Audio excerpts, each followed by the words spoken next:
Bonsoir à tous. Donc, tout d'abord, je tiens à remercier toute l'équipe de la mairie du 5e arrondissement de nous accueillir ici ce soir. Si l'abeille disparaissait de la surface du globe, l'humanité aurait 4 ans à vivre. Albert Einstein. Eh bien, pas du tout, en fait. Mais pas du tout. Bon, déjà, Einstein n'a jamais dit ça. On n'a jamais trouvé aucune trace de cette citation dans aucun de ses écrits, ni aucun recueil de citations. Et cette citation n'est d'ailleurs apparue et lui a été faussement attribuée qu'en 1994, dans un communiqué d'un syndicat d'apiculteurs, à l'occasion d'une manifestation. Pour rappel, Albert Einstein était mort 40 ans plus tôt. D'ailleurs, il n'aurait eu aucune raison de dire ça, puisqu'il ne s'est jamais intéressé à la question et que ce n'était pas un sujet de préoccupation grand public à l'époque. De plus, cette phrase est fausse, puisqu'il existe d'autres pollinisateurs que les abeilles et que toutes les plantes n'ont pas besoin de pollinisateurs. Un groupe de chercheurs de l'ONU estime que 5 à 8% de la production agricole mondiale dépend des pollinisateurs, ce qui est énorme, mais ne met pas en jeu l'avenir de l'humanité. C'est juste que ça fait beaucoup plus classe quand on écrit un slogan militant de dire qu'elle était dit par Albert Einstein. Et d'ailleurs, comme disait Albert Einstein, abonnez-vous et adhérez à la FIS pour être bien informé.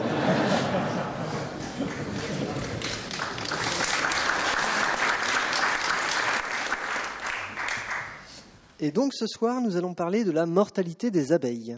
J'imagine qu'on a tous entendu parler que les pesticides sont un problème pour les abeilles, que la production de miel a été divisée par 2 depuis les années 90, et surtout que les populations d'abeilles diminuent dangereusement. Pour ma part, c'est simple. Dans ce que j'entends, les abeilles sont en train de disparaître en France, et j'irais même jusqu'à dire que ça fait 15 ans qu'elles sont en train de disparaître. Mais notre démarche à la FIS, c'est d'essayer de ne pas s'arrêter à ce qu'on entend et de se confronter à la réalité avec toute sa complexité et d'aborder ces questions en se basant le plus possible sur des études réalisées par des experts, des publications et des chiffres. Du coup, comment se portent nos abeilles aujourd'hui ? Y a-t-il un problème pour les abeilles ? Y a-t-il d'autres problèmes pour les abeilles que les pesticides aujourd'hui en France ? Est-ce vraiment d'ailleurs le problème principal ? Pour répondre à ces questions, nous avons le plaisir ce soir d'accueillir André Fougeroux. Donc, André Fougeroux est ingénieur agronome, spécialiste de la protection des cultures et d'éthomologie agricole, d'entomologie. Tu nous expliqueras. Il a occupé des fonctions au sein du service de protection des végétaux du ministère de l'Agriculture, puis à l'Association de coordination technique agricole, ACTA, avant d'être en charge du portefeuille Europe, Afrique, Moyen-Orient, insecticides et protection des semences chez Syngenta et d'exercer comme responsable national agriculture durable en France. Il est auteur d'ouvrages de référence et d'articles techniques, et il est également membre correspondant de l'Académie d'agriculture de France, enseignant associé à l'université Paris-Sud-Saclay et apiculteur amateur, ce qui fait de toi un spécialiste français des abeilles. Donc il va nous présenter sa conférence pendant environ 1h15, et puis à l'issue, nous aurons une séance de questions d'environ un quart d'heure. André, c'est à toi. Donc, bonsoir à tous. J'espère que vous avez trouvé tous une place. Je vois que la salle est bien remplie. Donc, je vais corriger tout de suite la phrase d'Einstein. En fait, c'est Galilée qui l'a dit.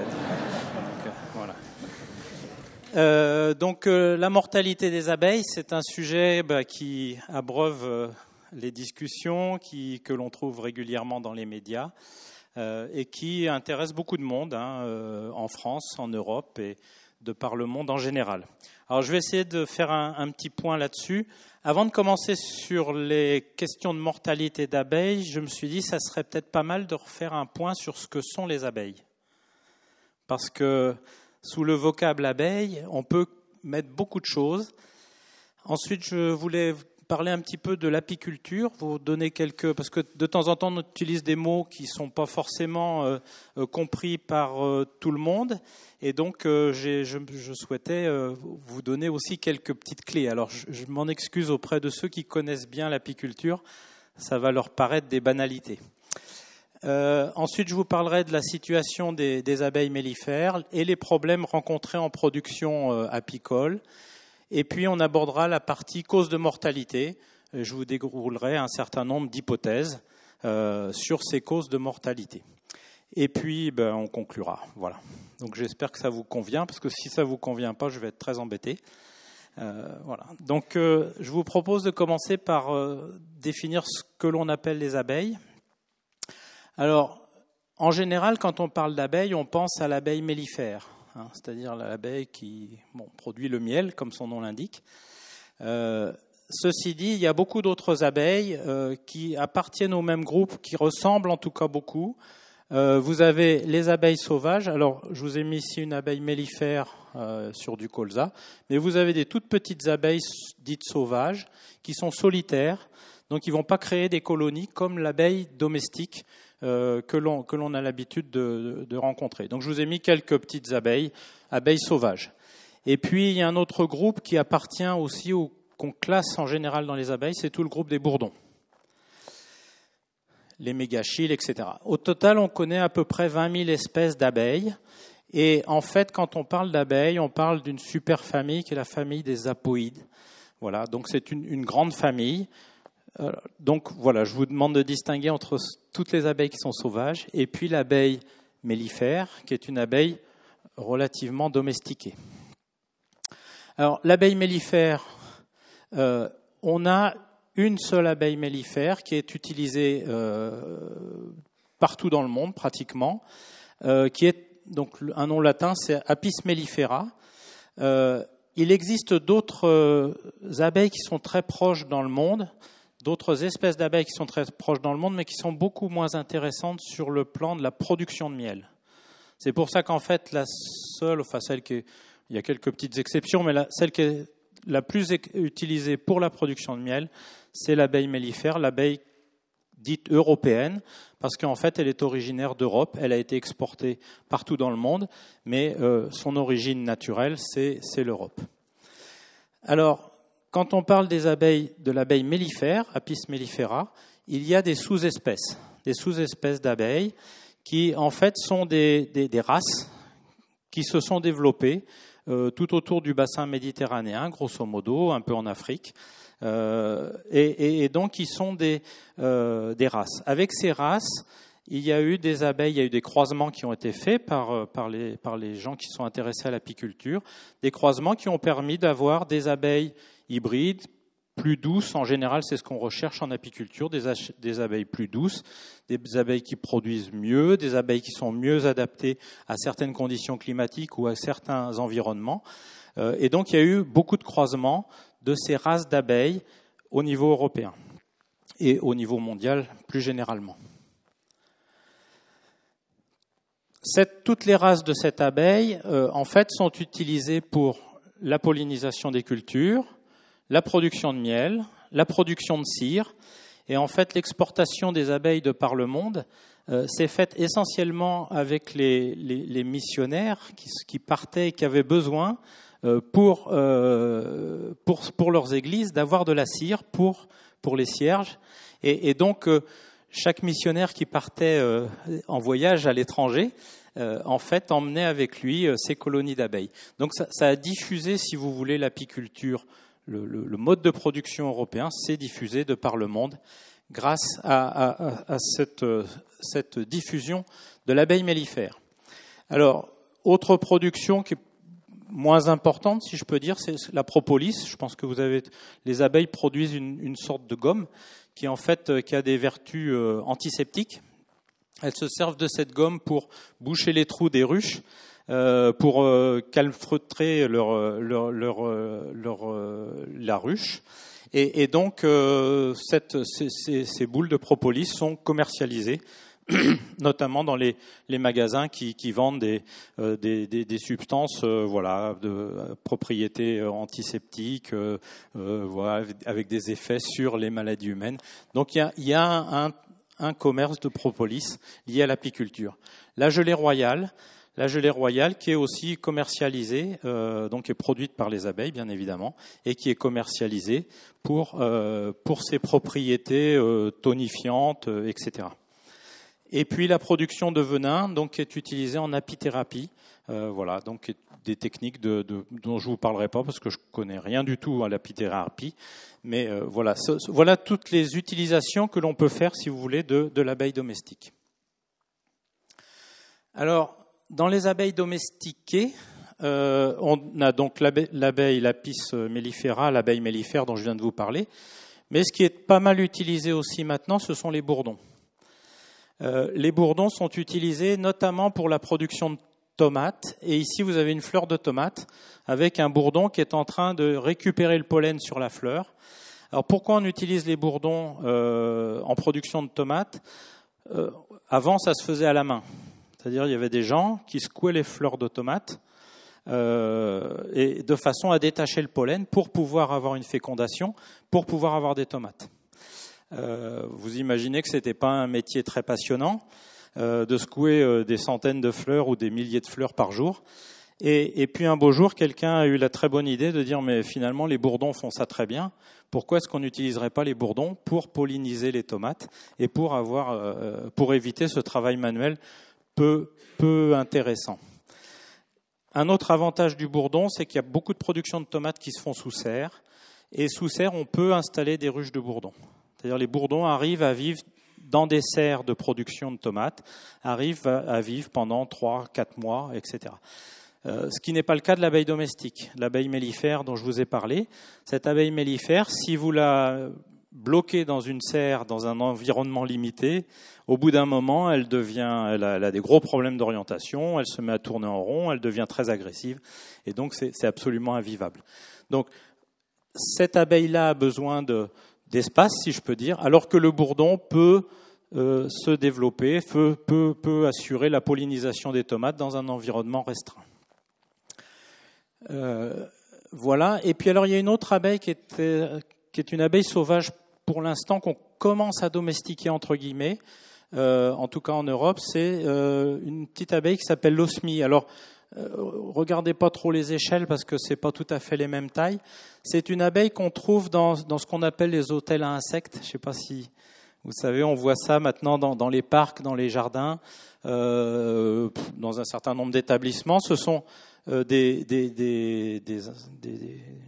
installations que l'on met le long des murs avec des tubes qui permettent à ces abeilles sauvages de venir s'installer. Et donc cette petite abeille-là est très intéressante parce qu'elle travaille à des températures beaucoup plus basses que l'abeille domestique, que l'abeille mellifère, et notamment pour certaines cultures pour lesquelles la floraison a lieu à des températures.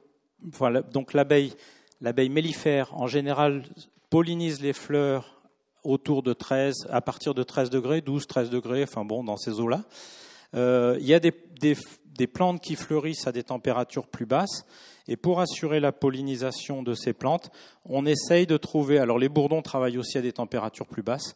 Et cette petite abeille sauvage se développe aussi et peut polliniser des plantes à des températures plus basses. Donc voilà, les trois pour l'instant qui sont utilisés en France.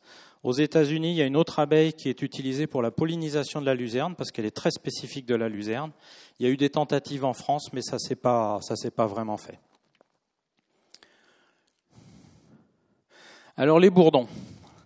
On dit toujours, mais les bourdons, c'est le mâle de l'abeille, etc. Non, ce sont des espèces totalement différentes. Et alors j'ai l'habitude de poser une question, c'est est-ce que ça pique les bourdons ?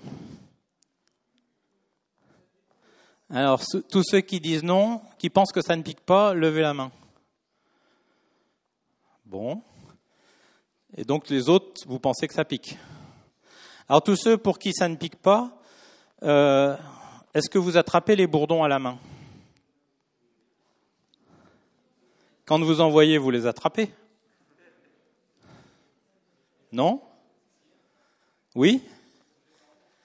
Comment ?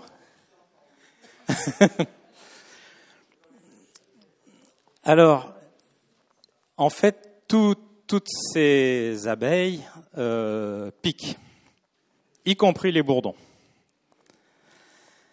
Il y a une petite nuance, c'est que ce sont les femelles qui piquent. Donc si vous savez reconnaître un mâle d'une femelle, vous pouvez attraper les mâles, vous risquez rien. Si vous ne savez pas reconnaître, là, vous prenez des gros risques, parce qu'en général, vous avez plus de chances de tomber sur une femelle que sur un mâle.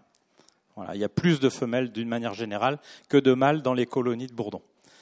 Donc voilà, donc je vous déconseille, sauf si vous êtes vraiment fort pour la reconnaissance entre les mâles et les femelles, mais je vous déconseille d'attraper un bourdon à main nue. Voilà. Alors les bourdons, on a 34 espèces de bourdons en France. Alors vous avez des espèces, on les reconnaît à leur, j'ose pas dire leur chevelure, mais vous voyez qu'elles sont une pilosité. Donc qui ont des couleurs variables. Ici, ça va du jaune clair. Ici, il est brun avec les fesses rouges. Et puis celui-là, c'est un des plus courants. Vous voyez, il a une bande jaune ici sur le thorax. Et puis on voit pas bien, mais il a une bande blanche sur le bout de l'abdomen. Donc voilà, ils se reconnaissent tous un peu à ces coloris, si je peux dire, ces coloris qui permettent d'identifier les différentes espèces. Alors, ce qui fait penser que les bourdons ne piquent pas, je reviens,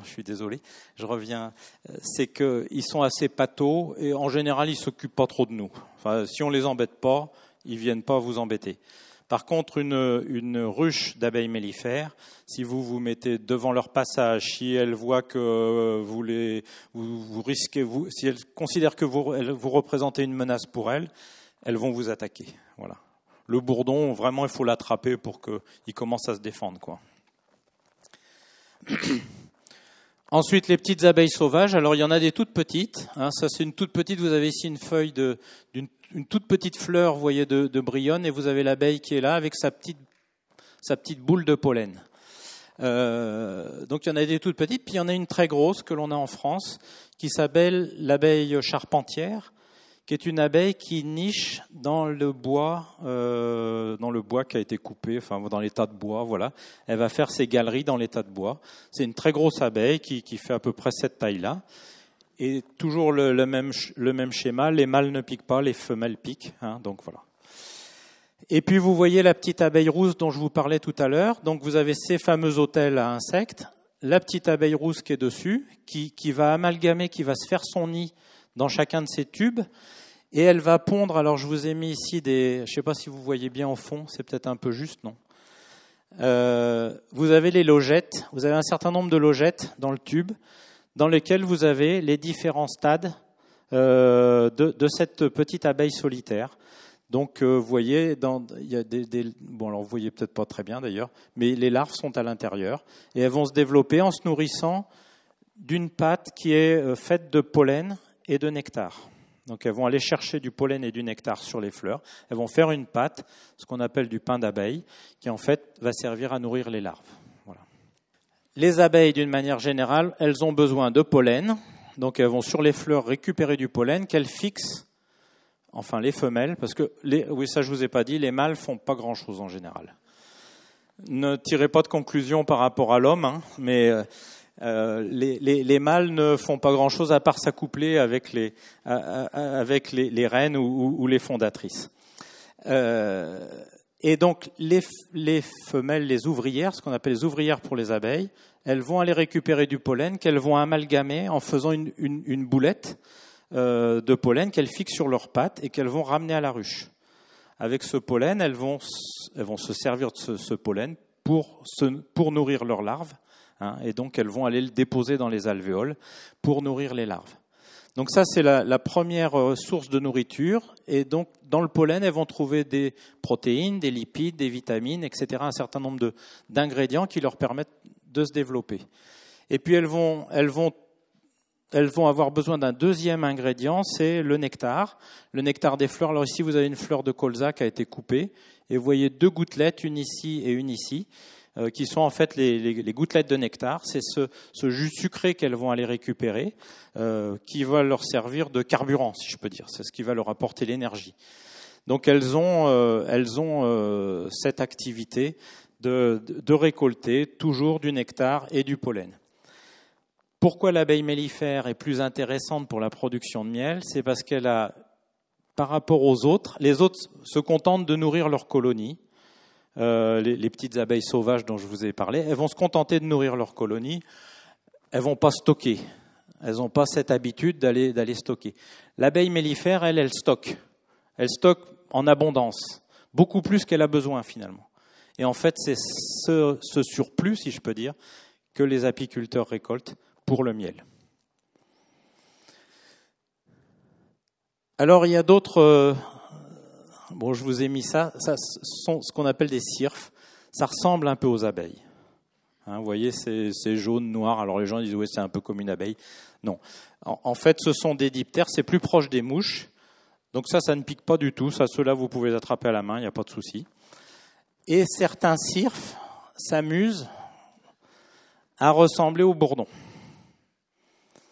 Parce que c'est une forme de défense pour eux. C'est-à-dire, par rapport à leurs prédateurs, ils ont développé un système pileux et des colorations qui ressemblent aux bourdons, ce qui leur permet d'éviter de se faire manger par les prédateurs. Enfin, je pense. Je pense que c'était ça de leur idée primitive. Et puis, dans cette grande famille, alors c'est pas tout à fait dans la famille des abeilles, mais il y a souvent des confusions. Les gens me demandent souvent, oui, mais les abeilles, les frelons, enfin bon. Une grande différence, vous avez vu les abeilles, qu'elles soient sauvages ou qu'elles soient mellifères, vont se nourrir de sucre et de pollen essentiellement, donc floricoles comme on dit. Par contre, les frelons, donc alors bon, je vous parlerai des deux frelons. Les frelons européens, frelons asiatiques dont on parle beaucoup, et les guêpes sont plutôt carnivores, c'est-à-dire qu'elles vont consommer de la viande. Hein, vous le savez, quand vous faites un pique-nique et qu'il y a un nid de guêpes ou un nid de frelons à côté, ils vont venir vous prendre les morceaux de poulet ou les morceaux de jambon. Des petits morceaux en général, ils ne partent pas avec la cuisse. Et donc ils sont essentiellement carnivores, ils vont se servir de cette viande pour nourrir leurs larves. Donc voilà, au lieu de nourrir les larves avec le pollen et le nectar, ils vont nourrir les larves avec de la viande. En général, c'est de la viande d'insectes, c'est-à-dire qu'ils vont attraper des insectes, ils vont les découper, ils vont récupérer en général le thorax, et puis ils vont ramener ça pour nourrir leurs larves. Donc voilà. Mais si vous avez du poisson, si vous avez du poulet ou du jambon, ils prennent ça aussi comme tout carnivore. Et puis ils ont des périodes où ils ont besoin de sucre aussi, et donc ils vont se nourrir sur des fruits, en général des fruits un petit peu déjà un peu avancés, de façon ou sur des raisins, pour récupérer du sucre. Alors tous ces animaux ont tous un cycle commun. Alors j'essaie de faire un cycle, mais je vois qu'il n'est pas terrible. En général, il y a toujours une fondatrice ou une reine. Donc c'est elle qui va pondre, qui va donner les descendances, etc. Cette fondatrice ou cette reine va donner des œufs. Donc là, c'est les œufs d'abeilles. Hein. Donc vous voyez ces petits points blancs là qu'on voit au fond des alvéoles. Voilà, ça ce sont des œufs. Ces œufs vont donner des larves qui vont passer par différents stades larvaires. Elles vont se nymphoser pour donner alors un nymphose, c'est un truc extraordinaire chez les insectes, chez certains insectes. C'est qu'on remet en jeu tout le pool de cellules de l'insecte de façon à créer un nouvel individu finalement. Puisque quand vous regardez une larve d'abeille ici, c'est une espèce de boudin blanc qui a... Moi, je n'osais pas dire qu'il n'y a ni queue ni tête, mais parce qu'il y en a quand même une, mais qui n'a pas beaucoup de forme. Et ça va donner, à travers la nymphose, ça va tout être réorganisé pour redonner des adultes. Donc, vous voyez, on remet tout le système en route. Alors, dans ces adultes, chez les abeilles mellifères, vous allez avoir une partie, ils vont donner des mâles, une partie... En général, la plus grosse partie des abeilles ouvrières, celles qui font tout le boulot. Et puis, un certain nombre, ça dépend des besoins, vont redonner des fondatrices ou des reines. Voilà. Alors, on va rentrer un peu dans le vif du sujet. Quelques rappels sur l'apiculture. Une ruche et une colonie, c'est pas la même chose. La ruche, c'est la boîte en bois en général. Il y en a qui mettent du plastique, mais donc voilà, c'est ces boîtes. Ça, c'est une ruche. Dans une ruche, vous avez une colonie. En général, un rucher, ça dépend des apiculteurs, bien évidemment, comprend au moins une ruche. Bon, ça peut aller jusqu'à une 50aine. Bon, après, il y a toutes les possibilités, mais un rucher, ça se situe entre 1 et 50 ruches. Alors, dans une ruche, on a un corps de ruche qui est la partie dans laquelle la colonie va se développer. Et puis, ce qu'on appelle les hausses, ce sont des rajouts qu'on va mettre par-dessus, dans lesquels, comme je vous disais, les abeilles ont l'habitude de stocker. Donc, elles vont stocker le miel dans ces hausses, et c'est ces hausses que l'on récolte, en fait, pour extraire le miel. Dans le corps de ruche, vous allez trouver ce qu'on appelle du couvain. Alors, à l'intérieur du corps de ruche, je vais commencer par celle-là, vous avez un certain nombre de cadres. Bon, ici, c'est 10 cadres. Et donc, sur ces cadres, les abeilles vont se développer. Et ici, vous avez un cadre. Donc, vous avez du couvain, ici, qui est cette partie marron clair, qui est en fait qui contient toutes les larves, essentiellement. Les œufs, les larves, voilà, sont dans cette partie de couvain. Ensuite, vous avez un anneau ici, grosso, un peu marron foncé. C'est du pollen. Elles font des réserves de pollen qu'elles vont mettre autour du couvain, parce qu'elles ont besoin de nourrir régulièrement les larves, de remplir les alvéoles, et donc elles vont stocker une couronne de pollen ici. Et puis à l'extérieur, vous avez cette partie un peu blanchâtre, qui vous paraît blanchâtre, qui est en fait du miel. Voilà. Donc voilà, sur un cadre est organisé les larves avec les œufs, enfin voilà, dans le couvain, le pollen et le miel. Donc ça, c'est ce que vous avez dans le corps de la. Et puis dans une ruche, il n'y a toujours qu'une reine, hein, parce que s'il y en avait plusieurs, ça serait la pagaille. Donc il n'y a toujours qu'une reine autour de laquelle tout s'organise. Vous avez des ouvrières et vous avez un certain nombre de mâles qu'on appelle en apiculture, les mâles, des fois on dit faux bourdons. C'est pour ça qu'il y a quelquefois cette confusion entre bourdon et faux bourdon. Donc en apiculture, les mâles, ce sont les faux bourdons. Comme je vous ai dit, les mâles ne servent pas beaucoup. Ils servent au moment du vol nuptial de la reine. C'est-à-dire quand la reine va sortir, elle fait un vol nuptial et il y a toute une série de mâles qui courent derrière, enfin qui volent derrière. Il va y avoir une quinzaine d'accouplements avec la reine. La reine stocke du sperme dans sa spermathèque et c'est ce stock qui va lui servir pendant toute sa vie. C'est-à-dire que pendant toute sa vie, elle va pondre des œufs. Après, elle revient dans la ruche, elle pond des œufs. Et elle va passer son temps à pondre des œufs en utilisant le stock de sperme qu'elle aura accumulé pendant son vol nuptial. Alors, donc il n'y a qu'une reine dans une ruche. Il y a en nombre d'abeilles, en nombre d'ouvrières en général, ça peut aller, je ne sais pas le minimum, mais autour de 5000, grosso modo, jusqu'à 60 000. Voilà. Les colonies les plus populeuses sont des colonies où on a environ 60 000 abeilles. Et puis les mâles, c'est quelques centaines. Sachant que s'il y a une période de disette, une période difficile, en général, elle tue les mâles. Parce que comme ils font rien, on ne va pas en plus les nourrir. Donc voilà, c'est les premiers qui trinquent quand il y a un problème sur la ruche. Déjà, la consommation de miel en France, c'est 40 000 tonnes. À peu près, autour de 40 000 tonnes. Il semble que ça soit un chiffre assez stable. La production, elle varie. Alors, moi, j'ai pris des chiffres, mais je vous montrerai des courbes un peu plus précises tout à l'heure. Elle varie entre 10 000 et 35 000 tonnes sur ces dernières années. Donc, vous voyez qu'il y a des très, très grands écarts. Et donc, c'est sûr que les années où il y a 10 000 tonnes de production, il faut importer 30 000 tonnes pour la consommation française. Voilà. Le nombre de colonies. On a 1 344 000 colonies aux dernières estimations. On a 53 000, presque 54 000. En 2017, on avait 54 000 apiculteurs, dont un certain nombre de professionnels qui sont loin d'être la majorité, mais qui par contre représentent une grosse partie de la production. Et on a 92% des apiculteurs qui ont moins de 50 ruches. Et donc, les apiculteurs qui ont plus de 50 ruches font 78% de la production de miel en France. Le prix du miel, alors je vous ai mis un prix en vrac parce qu'après on a toutes les gammes de prix dans les magasins. Ça dépend des emballages, ça dépend des conditionnements, etc. Mais au kilo en vrac, c'est autour de 5 € le kilo. Voilà. Entre 5, ça dépend de l'origine du miel, etc. Mais voilà, ça vous donne un ordre de grandeur. Ça, c'est le prix du miel en France. Le prix du miel chinois, alors je ne sais plus à combien il est maintenant, mais ça doit être entre 1 et 2 €, quoi. Enfin, 1,70, quelque chose comme 1,80, enfin voilà, dans ces eaux-là.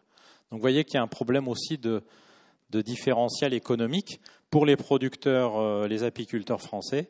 Il y a un problème de différentiel économique entre le prix du miel qui peut être éventuellement importé à des prix relativement bas par rapport au prix français.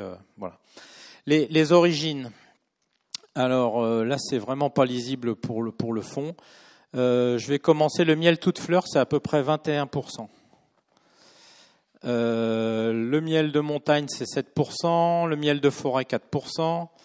Les châtaigniers, 15%. La lavande, 6%.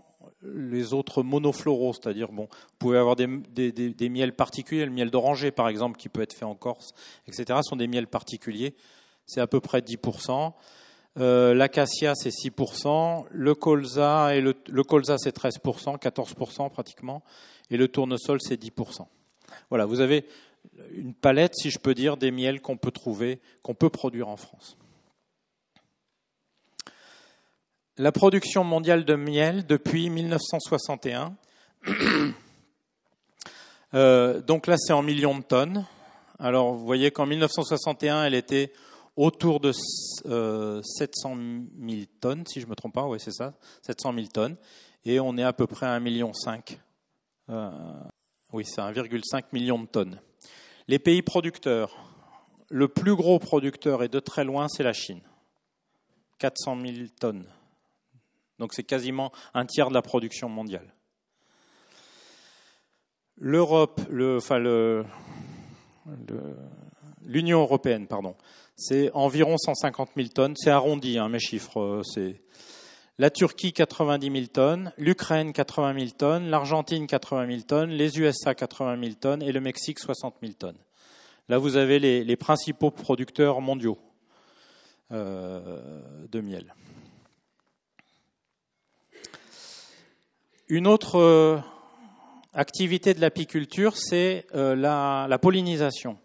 Alors, la pollinisation, ça consiste à transporter du pollen des organes mâles des fleurs vers les organes femelles. Donc, suivant les cultures, la pollinisation peut être faite soit par les insectes, soit par le vent, soit par l'eau. Enfin, ça va dépendre un peu des cultures. Mais au niveau mondial, les transporteurs de pollen, les insectes représentent 90% du transport du pollen dans le monde. Donc vous voyez que le rôle de la pollinisation d'une manière générale au niveau mondial est très important. Le vent et l'eau, ça représente à peu près 9%. Puis il y a des animaux qui s'amusent à transporter du pollen. Vous avez certains oiseaux, les colibris, pour ceux qui vont dans les pays chauds, les pays tropicaux. Les chauves-souris. Chauve-souris est le principal pollinisateur de la banane. Voilà. Donc quand vous avez des bananes avec des pépins, alors on en voit de moins en moins, mais les bananes avec des pépins sont pollinisées par les chauves-souris. Et donc, pourquoi les abeilles sont importantes dans ce processus ? C'est parce qu'elles ont des poils, vous avez vu sur les photos tout à l'heure, des poils branchus qui permettent de fixer les grains de pollen. Ici, vous avez toute une série de grains de pollen qui ont été photographiés par un collègue de l'INRA, M. Vessière. Et vous voyez que les grains de pollen des plantes peuvent être très ornementés ou très lisses. Et en fait, c'est une évolution qui s'est produite entre les plantes et les abeilles. Les grains de pollen qui sont très ornementés ont besoin d'être transportés par les insectes, donc de se fixer dans les poils des abeilles, alors que les grains de pollen très lisses, ici vous avez un grain de pollen de maïs par exemple, le pollen de maïs n'a pas du tout besoin d'être transporté. La pollinisation du maïs se fait par le vent, il n'a pas besoin du tout d'être transporté par les abeilles. D'ailleurs, il aurait eu du mal puisque l'abeille noire, enfin l'abeille que l'on connaît, l'abeille mellifère que l'on a en Europe, n'existait pas en Amérique. Donc il n'y a pas eu d'évolution, si vous voulez, entre l'abeille et le maïs. Donc il avait la pollinisation du maïs. Donc vous voyez, c'est des grains de pollen tout à fait lisses et ronds, et donc ils ne se fixent pas bien dans les poils des abeilles. Alors, le rôle économique des abeilles, on considère que 35% de l'alimentation mondiale dépend des abeilles, dépend de la pollinisation. Ça représente, par contre, 80% des plantes à fleurs sont pollinisées par les abeilles. Donc, dans l'alimentation, c'est 35%, mais vous avez des tas d'autres plantes qui ne participent pas à notre alimentation directement, mais qui ont besoin d'être pollinisées par les abeilles. Au niveau mondial, ça a été chiffré. Alors, les chiffres commencent un peu à dater, mais ça avait été chiffré, ça vous donne un ordre de grandeur, à 153 milliards d'euros au niveau mondial, la pollinisation par les abeilles. 13 milliards ou 13 ou 14 milliards au niveau européen, 2 milliards en France. Et il y a un point que j'aime beaucoup rappeler, c'est que la France est le premier exportateur mondial de semences et en fait est un gros utilisateur de la pollinisation par les abeilles. Puisque pour produire des semences, vous avez besoin des abeilles. Et donc voilà, ça contribue à notre balance commerciale. Donc je vous ai dit la pollinisation en France, c'est à peu près 2 milliards d'euros, sa valeur. Ça concerne la production de semences. Ça concerne beaucoup les cultures légumières et les cultures fruitières. La fraise a besoin de pollinisation par les abeilles, les pommiers, les poiriers, etc. Les oléagineux, en partie, donc tournesol, colza, qui est produit en France, a besoin en partie de la pollinisation par les abeilles. Si on regarde au niveau national, si on regarde les grandes cultures que l'on a en France, les céréales n'ont pas besoin de pollinisation par les abeilles. Le maïs n'a pas besoin de pollinisation par les abeilles. Par contre, le colza, sa production, on estime que c'est à peu près 25% qui dépend des abeilles. Le reste se fait par le vent. C'est-à-dire, vous avez des plantes qui peuvent être pollinisées tantôt par le vent, tantôt par des insectes. La vigne n'a pas besoin de pollinisation par les abeilles. Le tournesol a besoin à peu près 20% de sa production a besoin d'être pollinisée. Les betteraves, c'est 0%. La pomme de terre n'a pas besoin de pollinisation par les abeilles. Les fruits, c'est entre 65 et 95% qui dépendent des abeilles. Le soja, on n'en a pas beaucoup, mais c'est 25%. Les productions de semences, je l'ai dit. Et les haricots, c'est à peu près 5%. Ce qui fait qu'en France, on a 2 400 000 hectares qui ont besoin de la pollinisation par les abeilles. Sur les 16 millions d'hectares cultivés, ça représente à peu près 15% des surfaces qui ont besoin de la pollinisation par les abeilles. Ce n'est pas énorme, mais c'est quand même significatif. La pollinisation, alors tout à l'heure Jean-Jacques a donné un chiffre entre 5 et 8%, je crois. Le dernier chiffre que j'ai vu, c'est 9,4%. C'est-à-dire que la valeur de la pollinisation par les insectes par rapport à la production mondiale totale, c'est à peu près un tout petit peu moins de 10%. Alors la situation des abeilles. Je vais commencer par les abeilles sauvages parce que j'ai très peu d'éléments, on a très peu d'éléments sur l'évolution des abeilles sauvages. D'abord parce que c'est pas facile à compter, c'est pas facile à suivre, et donc les populations d'abeilles sauvages sont pas très faciles à suivre. Alors, je vous ai repris une grosse étude qui avait été faite en Hollande et en Angleterre. Alors, vous n'avez pas besoin de regarder dans les détails, d'essayer de lire. Les taches rouges, c'est les diminutions, et les taches bleues, c'est l'augmentation. Donc, c'est une comparaison entre des populations qui ont été enregistrées en 1980 et des populations qui ont été enregistrées, je ne sais plus, c'est 2010 ou quelque chose comme ça. Ou non, même un peu avant, 2005. Et donc, vous voyez que concernant les abeilles, en Angleterre, on a plutôt du rouge, c'est-à-dire que les abeilles sauvages ont plutôt tendance à disparaître. Les cirfes qui ont été mesurés en même temps, donc vous vous rappelez, les cirfes, c'est ces petites mouches jaunes et noires, là. C'est un peu mitigé en Angleterre, il y a du bleu, il y a du rouge. En Hollande, les abeilles ont plutôt tendance à disparaître, les abeilles sauvages ont plutôt tendance à disparaître, on a beaucoup de rouge. Par contre, les cirfes ont tendance à augmenter. Donc, vous voyez que c'est des suivis qui sont faits sur des placettes, sur des espaces bien identifiés. Et donc, ils ont comparé ce qu'il y avait en 1980 et ce que l'on a à peu près de nos jours. Donc, très difficile de se dire, de donner des conclusions sur l'évolution des abeilles sauvages pour l'instant, des populations. Alors, les idées reçues sur les abeilles, je ne peux pas m'empêcher quand même de le faire. Donc, je ne refais pas le coup de Einstein, ça a été déjà traité. Par contre, il y a aussi une idée reçue qu'on voit souvent dans la presse, c'est, vous savez, ces femmes en Chine, là, dans une vallée du Sichuan, qui pollinisent à la main, parce qu'il n'y a plus d'abeilles. Alors ça, c'est pas une information correcte, dans le sens où, en fait, tous les producteurs de pommiers et de poiriers vous le diront, les variétés de pommiers et de poiriers sont dites autocompatibles. C'est-à-dire, si vous mettez qu'une seule variété dans votre champ, le pollen de cette variété ne pollinise pas la même variété. Et donc, vous n'aurez pas de fruits.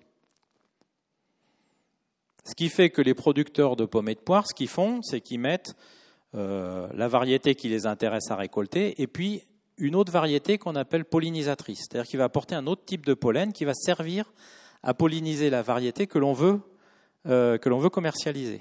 D'accord ? Donc, bon, après, le pourcentage d'arbres pollinisateurs dans un verger, ça varie, mais ça peut être environ un tiers des arbres qui sont des arbres pollinisateurs. Donc, ils ne sont pas la variété qui nous intéresse sur le plan commercial. Et donc, cette vallée chinoise, en fait, ce qu'ils ont fait, eux, ils sont très intéressés, ils vendent très cher leurs poires parce que voilà, elles ont des qualités de présentation, gustatives, etc. qui les intéressent. Donc, ils ont dit, nous, on ne veut pas mettre d'arbres pollinisateurs, ça nous fait perdre de la surface. Donc, on va, comme la main-d'œuvre est pas très chère, semble-t-il, on va polliniser à la main. C'est plus intéressant.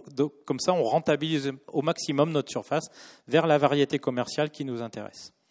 Et donc, ce n'est pas du tout une disparition des abeilles dans cette vallée du Sichuan. C'est simplement qu'ils ont choisi un mode de production tout à fait spécifique à leur situation. Et encore une fois, la Chine est premier producteur de miel mondial. Donc, s'il n'y avait plus d'abeilles, il y a un truc qui ne colle pas, quoi. Donc, s'il n'y a plus d'abeilles, on ne voit pas comment ils peuvent être les premiers producteurs mondiaux de miel. Autre idée reçue, les abeilles vont mieux en ville.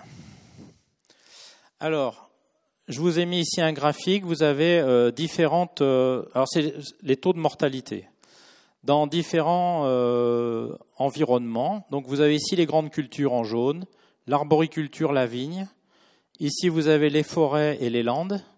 Ici, vous avez la garrigue et le maquis. Là, les polycultures élevage, donc les zones de bocage. Et ici, vous avez le périurbain. Et vous voyez que les taux de mortalité, tout se situe entre 20% de mortalité et 29% de mortalité. Donc, il n'y a pas d'écart c'est pas spectaculaire si, en tout cas en ville, c'est pas flagrant que la situation va mieux au point de vue mortalité par rapport aux zones cultivées. Alors, pourquoi la garrigue et le maquis, ça va un peu mieux ? Il y a aussi un autre phénomène, c'est qu'en général, c'est plutôt le sud de la France et que vous avez un phénomène climatique qui vient en plus s'ajouter par rapport aux zones de grande culture qui sont plutôt dans le nord de la France. Donc voilà, des conditions un peu plus favorables pour les abeilles. Par contre, une chose qu'il faut savoir, c'est qu'en ville, la température est plus élevée, enfin vous le savez à Paris, la température est plus élevée que dans la campagne environnante. Il y a 2-3 degrés d'écart. Et quand on fait la somme des températures, comme ça tout au long de l'année, ça donne 1 mois de butinage de plus en ville par rapport à la campagne environnante. Et 1 mois de butinage, c'est favorisant, on va dire, pour les abeilles. Deuxième chose, c'est que vous avez, à Paris, ça a été assez bien étudié par les étudiants de de l'école d'agronomie, on a à peu près 146 pollens de récoltés, c'est-à-dire vous avez une variété de fleurs dans les parcs parisiens qu'on n'a pas dans les campagnes. Dans les campagnes, en général, on récolte une quarantaine d'espèces de pollen, alors que vous en avez 140. Vous avez 3 fois plus, grosso modo, de diversité florale, on va dire, en centre-ville par rapport à la campagne environnante. Alors, les abeilles mellifères disparaissent.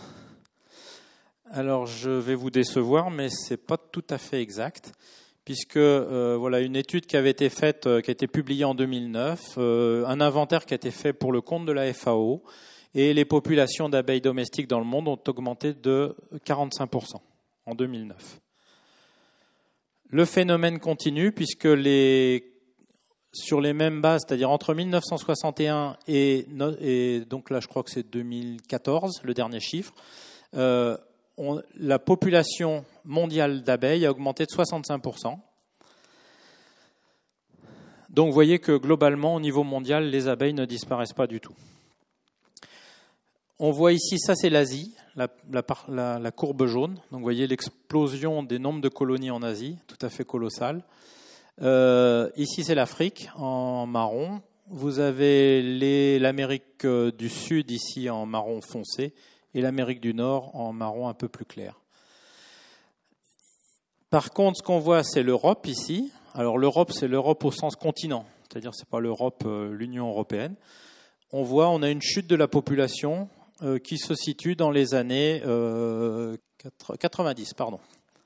Alors on peut dire, qu'est-ce qui s'est passé ? C'est la chute du mur de Berlin, enfin la disparition du système soviétique. Et en fait, dans le système soviétique, l'apiculture était une des seules économies qui était libérale. Donc tout le monde avait des ruches. C'était même un moyen de gagner un petit peu d'argent complémentaire. Et donc il y avait, enfin c'était très connu d'ailleurs, il y a eu énormément de travaux faits en Union soviétique et dans les pays satellites, on va dire, sur l'apiculture. Et ces pays-là avaient des ruchers extrêmement importants. Le jour où l'économie s'est libéralisée, les gens ont dit bon, maintenant c'est plus la peine. Ils ont laissé tomber leurs ruches. Et cet effondrement ici, c'est effectivement la fin du système soviétique. Voilà. Alors, vous direz, bon, donc en Europe, qu'est-ce qui se passe ? Alors, entre 2005 et 2010, on est passé de 22 millions de colonies à 24 millions de colonies, soit une augmentation d'environ 7%. Donc, globalement, sur l'Europe, sur les 41 pays de l'Europe, on a depuis quelque temps une légère augmentation. Elle n'est pas spectaculaire, mais il y a une légère augmentation.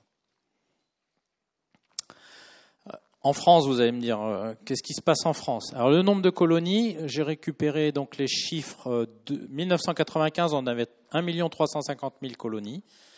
Et vous voyez que 2004, 1 340 000, 1 million en 2010. Il y a eu une chute en 2014, environ 948 000 colonies. Puis c'est remonté.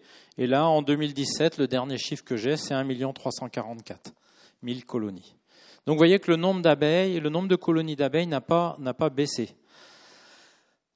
Donc l'abeille ne va pas disparaître. Voilà. J'espère que je vous ai rassuré. Par contre, ça ne veut pas dire qu'il n'y a pas des soucis. Et on a globalement quand même en apiculture une mortalité qui est très importante. Alors, bon, les chiffres, là, sont les mortalités hivernales en Europe. Vous avez clairement en rouge des mortalités hivernales qui dépassent les 20%. Ici, vous avez des mortalités hivernales qui sont entre 10 et 20%, enfin marron clair, on va dire. Et en marron très clair ou presque jaune, vous avez les mortalités qui sont inférieures à 10%. Vous voyez clairement qu'il y a une segmentation de l'Europe. Alors, on n'a malheureusement pas de chiffres pour tous les pays, donc je fais avec les... Donc ça, c'est une étude qui a été publiée au niveau européen dans une enquête qui s'appelait Epilobby. Et vous voyez qu'il y a clairement une zonation climatique de l'apiculture et des mortalités hivernales. C'est sûr que plus l'hiver est long, plus c'est difficile de maintenir des colonies dans un bon état parce que elles utilisent. Alors je ne vous l'ai pas dit tout à l'heure dans l'apiculture, mais pendant l'hiver elles ne sortent pas, donc elles vivent sur leurs réserves. Et donc plus l'hiver est long, plus vous avez des risques que les réserves s'épuisent. Et donc c'est un petit peu ce qui s'observe dans ce cas-là. En général, la mortalité naturelle ou acceptable pour un apiculteur, c'est autour de 10%. Alors il y en a qui vont vous dire 5, il y en a qui vont vous dire 15. Voilà. Gardez en tête à peu près 10% de mortalité qui est considérée comme la mortalité naturelle ou en tout cas acceptable. En France, on a des mortalités hivernales anormales qui vont de 13 à 30%. Et vous voyez que l'hiver 2017-2018, on a 29% de mortalité, en moyenne en France.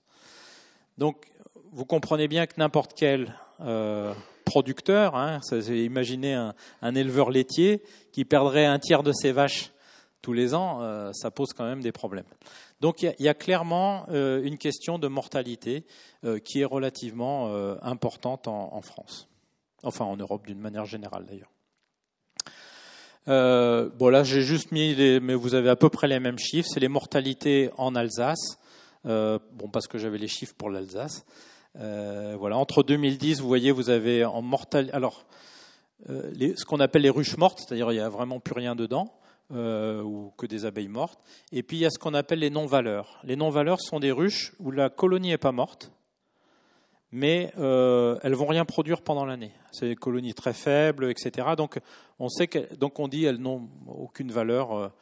Alors, soit on la garde et puis on tente le coup, on voit si elle se retape, soit il y en a pour les producteurs, les gros apiculteurs en général se débarrassent des non-valeurs. Donc vous voyez, 2010, 28% de ruches mortes, 20% en 2011, 10% en 2012, 17, 5 disons en 2014, 7 en 2015, 6 en 2016. Vous voyez que ça fluctue beaucoup d'une année sur l'autre.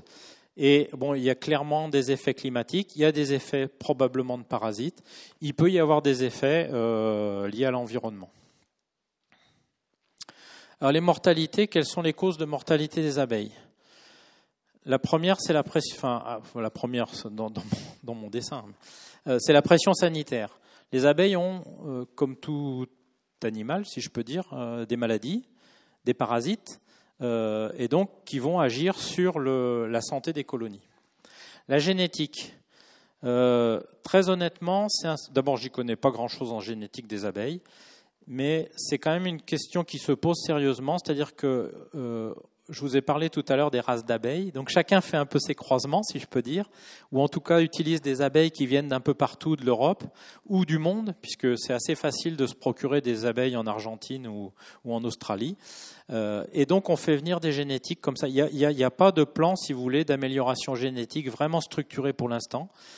Et ça, du coup, on ne sait pas trop ce qui se passe au point de vue génétique. Et il se peut très bien que, moi je connais des apiculteurs qui ont fait venir des abeilles croyant avoir des abeilles miraculeuses qui venaient de l'autre bout du monde. Quand elles arrivent ici dans notre environnement, il y a un changement de climat, il y a un changement d'alimentation, etc. Et ils ont eu des déboires parce que ces abeilles ne prenaient pas. Donc il y a vraiment quelque chose à faire sur la génétique des abeilles. Les pratiques agricoles, les pratiques agricoles ont clairement des effets sur les abeilles.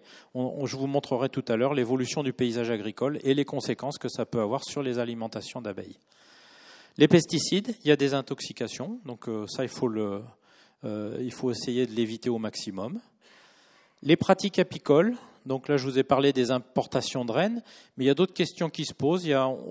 Globalement, l'apiculture utilise beaucoup de sucre pour nourrir les abeilles, c'est-à-dire on remplace une partie des réserves de miel par du sucre, ou on complète par du sucre. Alors c'est une pratique ancienne, mais il se trouve qu'actuellement la consommation de sucre par l'apiculture est très importante, anormalement importante par rapport à ce qu'on devrait faire dans la pratique normale. L'environnement, donc les ressources alimentaires, les zones de nidification pour les abeilles sauvages, et puis le climat. Le climat de chaque année va, comme toutes les productions agricoles, si je peux dire, va avoir une influence sur le niveau de production et sur la survie des abeilles. Première cause de mortalité sont les ressources. Une colonie d'abeilles a besoin de 30 à 50 kg de pollen par an. Alors ça en fait, Et puis à peu près besoin de 100 kg de nectar et d'eau, de sucre et d'eau.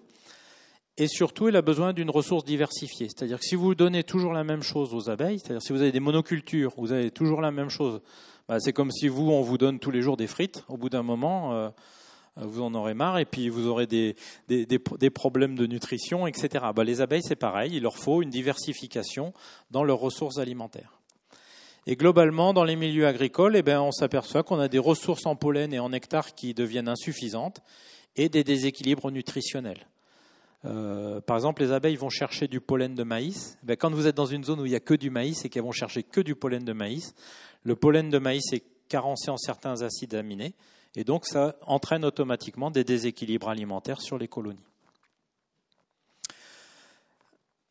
Un des facteurs, je pense important, alors c'est un avis tout à fait personnel et je le partage, c'est le changement du paysage en France. Je vous ai mis, vous n'avez pas besoin de rentrer dans les détails, simplement le vert. La partie verte, ce sont les prairies en France. En 1970, voilà, vous aviez plus c'est vert, plus il y a de prairies. Voilà la situation en 1970, voilà la situation en l'an 2000.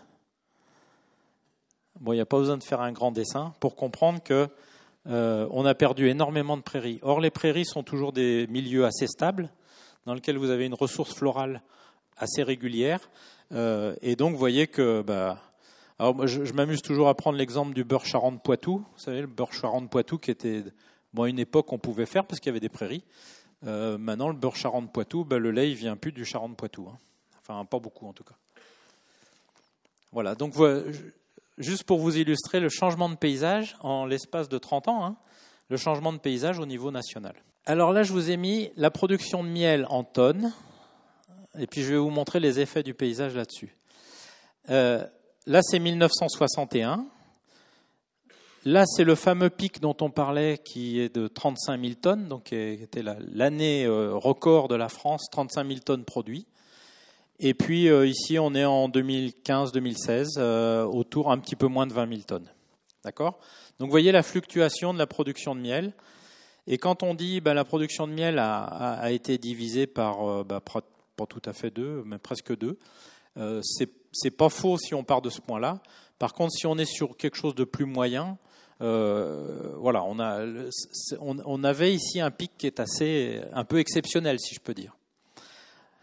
Et en fait, quand on regarde ce qui s'est passé, ça c'est la culture de tournesol en France. Alors, il n'y avait pratiquement pas de tournesol jusque dans les années 79-80.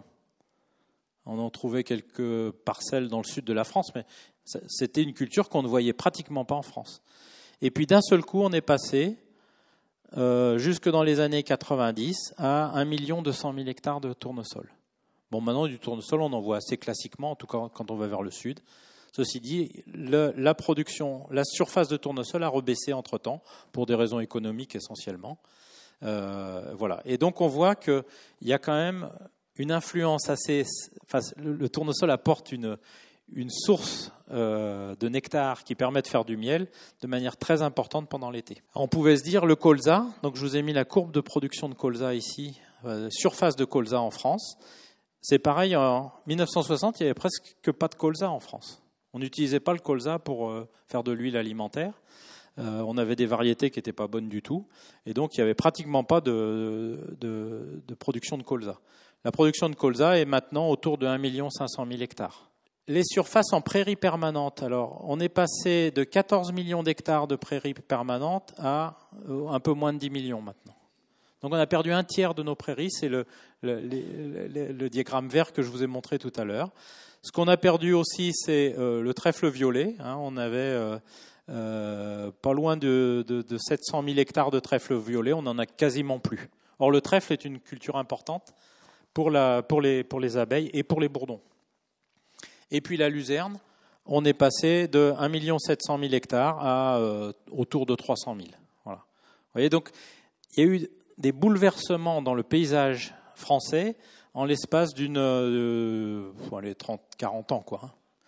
Donc ça, c'est quelque chose dont on ne se rend pas compte, mais il y a des changements tout à fait drastiques de l'occupation du territoire au niveau national. Et donc tout ça, ça entraîne une diminution de la diversité alimentaire pour les abeilles. Et ici vous avez des ruches, vous avez du colza, vous avez différentes plantes mellifères. C'est sûr que des abeilles qui sont dans un environnement comme ça sont beaucoup plus à l'aise que des abeilles qui vont être dans un environnement comme ça. Parce que là, si vous êtes une abeille que vous sortez de votre ruche, vous vous demandez où est-ce que vous pouvez aller pour trouver une fleur, quoi. Tout ça, ça s'accompagne des destructions. Alors là, pour les abeilles sauvages, des sites de nidification. Les abeilles sauvages nidifient, alors je vous ai montré tout à l'heure dans les petits tubes, mais ils peuvent nidifier, l'abeille charpentière, elle nidifie dans le bois, comme je vous ai montré. Et sinon, les abeilles sauvages nidifient dans le sol. Donc là, vous avez des petits nids d'abeilles sauvages, vous voyez, un trou avec un petit monticule de terre. Et donc, elles vont nidifier là-dedans. Donc la destruction d'un certain nombre de zones naturelles va entraîner une diminution des abeilles sauvages. Les causes parasitaires, les principales causes de mortalité des abeilles reportées par les apiculteurs au niveau européen. En bleu, c'est toutes les causes parasitaires, alors plus ou moins identifiées. Ici, ce sont les causes plutôt liées aux des questions de nutrition, des causes un peu diffuses par les apiculteurs. Et puis ça, ce sont les causes d'intoxication. Voilà. Donc vous voyez, les 3 grandes causes, c'est ça, c'est l'alimentation, le parasitisme, qui est considéré comme un point primordial par les apiculteurs, et puis les intoxications. Un problème majeur des abeilles, c'est le varroa. Donc varroa, c'est cette bestiole-là, qui est donc un petit acarien. Donc ça revient, je ne sais plus qui avait dit ça dans une réunion, ça revient, c'est comme si chaque humain avait un parasite de la taille d'un poulet à peu près sur l'épaule. Donc vous voyez, si on devait faire une comparaison, voilà. Donc le varroa, c'est vraiment une bestiole pas du tout facile à gérer, qui est arrivée en 1980 en France, qui est arrivée d'Asie et qui a une mauvaise habitude, c'est qu'il pompe, alors j'ose pas dire le sang, mais l'hémolymphe des abeilles. Donc il y a une action de succion de l'hémolymphe, donc il va affaiblir la larve d'abeille notamment. Et puis en plus, il a la mauvaise habitude de transmettre des virus, dont un virus qui est très très dommageable aux abeilles, que vous voyez ici, qui s'appelle le virus des ailes déformées. Et vous voyez ici une abeille qui a ce virus, donc les ailes sont complètement déformées, atrophiées, par rapport à une abeille qui a des ailes un peu plus normales. Le varroa, c'est très difficile à gérer pour les apiculteurs. Enfin, je sais qu'il y a quelques apiculteurs c'est un casse-tête chaque année, quoi. Donc, on est obligé tous les ans de lutter contre le varroa, et la lutte n'est pas facile. Alors voilà. Donc, ce que je vous disais, il est importé d'Asie, il vampirise les larves. Il a colonisé l'Europe d'une manière générale dans les années 80, et donc détecté en France en 81. Donc ça, c'est un varroa adulte. Il se promène en se trimballant, en s'accrochant sur les abeilles. Donc d'une ruche à l'autre, les abeilles, en se baladant les unes à côté des autres, elles se transmettent le varroa. Donc il y a besoin d'avoir, au moins au niveau des ruchers, une lutte un petit peu organisée. Et puis là, vous avez différents varroas sur une larve d'abeille. Donc vous avez la larve ici, et vous avez des varroas adultes, et puis des varroas, des larves de varroa. Donc toutes ces varroas vont ponctionner l'hémolymphe de l'abeille et affaiblir les larves. On estime que le seuil dans une ruche, c'est 50 varroas. C'est-à-dire que si vous dépassez 50 varroas, votre ruche elle a peu de chances de passer l'hiver. Donc voilà, donc on est obligé de lutter contre ce parasite. Les médicaments qui sont utilisés sont à base de différents insecticides, on va dire. La mitraze qui est très utilisée, une pyrétrinoïde qui est tofluvalinate. Et puis, il y a l'utilisation de l'huile de thym, l'huile essentielle de thym. Bon, c'est formulé sous forme de languette qu'on insère en fait dans les ruches. Ici, vous avez une languette, vous voyez, sur une plaque de couvain. Et les abeilles, en passant sur cette languette, vont s'imprégner un peu de ce produit, de ces insecticides. Et ces insecticides vont faire tomber les varrois. Les varrois vont tomber au fond de la ruche. Comme c'est des petites bêtes, elles ont un peu de mal à remonter. Donc, en général, c'est le moyen qui est utilisé pour faire chuter ces varrois. Et puis, on utilise aussi en complément ou des fois seul des acides organiques, donc l'acide formique et l'acide oxalique, qui sont des acides assez costauds, pas très faciles à utiliser, parce qu'on est toujours en limite de toxicité pour les abeilles, quoi. Dès l'instant où vous mettez des acides très volatiles dans une ruche, si la température est correcte, ça va aller. Par contre, si les températures augmentent, vous avez un effet de vapeur qui peut entraîner des mortalités de ruches. Donc c'est une lutte vraiment délicate, d'autant qu'il faut aussi pouvoir la positionner dans le temps, puisque en fait l'objectif de cette lutte, c'est de protéger la génération qui va passer l'hiver. Et donc on ne sait jamais trop. Comme l'année dernière, on a eu un automne très chaud. Je ne sais pas si vous vous souvenez, un automne très chaud.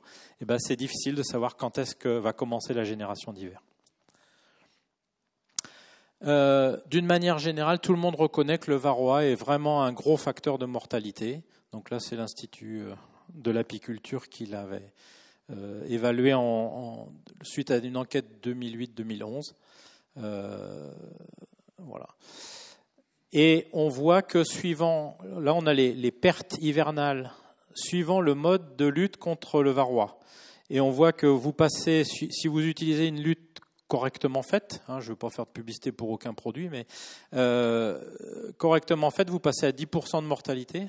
Donc vous voyez ici un profil où on est à 25%, presque 30% de mortalité. Donc suivant la façon dont la lutte est conduite, et encore une fois je vous dis elle est délicate, on peut avoir des taux de mortalité très différents. Pourquoi le varroa est aussi important ? C'est parce que quand on regarde les taux de mortalité des abeilles dans le monde, alors là c'est une enquête qui avait été faite, une enquête mondiale, par rapport au varroa. En fait, donc c'est un groupe qui s'appelle COLOS, ça veut dire Colony Losses. Aux États-Unis, on avait environ 30% de pertes. En Europe, ça allait, suivant les pays, de 1,8 à 53% de pertes. Au Moyen-Orient, de 10 à 85. Au Japon, 25% de pertes. Et par contre, on avait dans le sud, toute la partie sud du monde, l'Australie, l'Afrique, l'Amérique du Sud, quasiment pas de pertes. Et en fait, on s'aperçoit que le varroa est essentiellement localisé ici. Alors, il commence à s'installer. Il vient de s'installer il n'y a pas très longtemps en Nouvelle-Zélande. Mais l'Australie est indemne de varroa pour l'instant. Et donc, on voit que quand le varroa n'est pas là, les abeilles vont beaucoup mieux. On a beaucoup moins de phénomènes de mortalité. Alors, en Afrique, en Amérique du Sud, la situation est un peu différente. Ils ont le varroa, mais ils ont des abeilles, des races d'abeilles locales avec lesquelles ils ont fait des croisements, qui en fait ont une capacité de s'épouiller toutes seules. C'est-à-dire de se débarrasser du varroa, de le faire tomber par elles-mêmes. Elles ont une capacité nettoyeuse, on va dire. Le seul problème, c'est que la race qui est utilisée, elle est très agressive. C'est ce on entendait parler de l'abeille tueuse. Voilà, c'est une race très agressive. Donc, on ne veut pas trop utiliser cette race. Mais il y a des travaux qui sont menés ici en France par une équipe de recherche à Avignon qui essaye de trouver les gènes hygiéniques, comme ils disent, les gènes hygiéniques, qui permettent à ces abeilles de devenir nettoyeuses. Donc voilà, on a beaucoup d'espoir dans ça. Ça permettrait d'éviter d'avoir à mener cette lutte qui se fait avec des moyens un petit peu délicats vis-à-vis des abeilles. Donc ça permettrait de... Bon, alors on attend beaucoup, mais pour l'instant, c'est pas encore au point. Bon, il y a d'autres maladies, d'autres ravageurs. Je ne vais pas trop rentrer dans les détails. Il y a beaucoup de virus. On a 22 virus pathogènes sur les abeilles.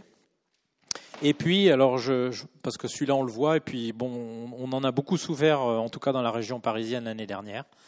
Le frelon asiatique. Alors, vous avez ici du frelon asiatique. Il y en a 2 ou 3 en escadrille, là.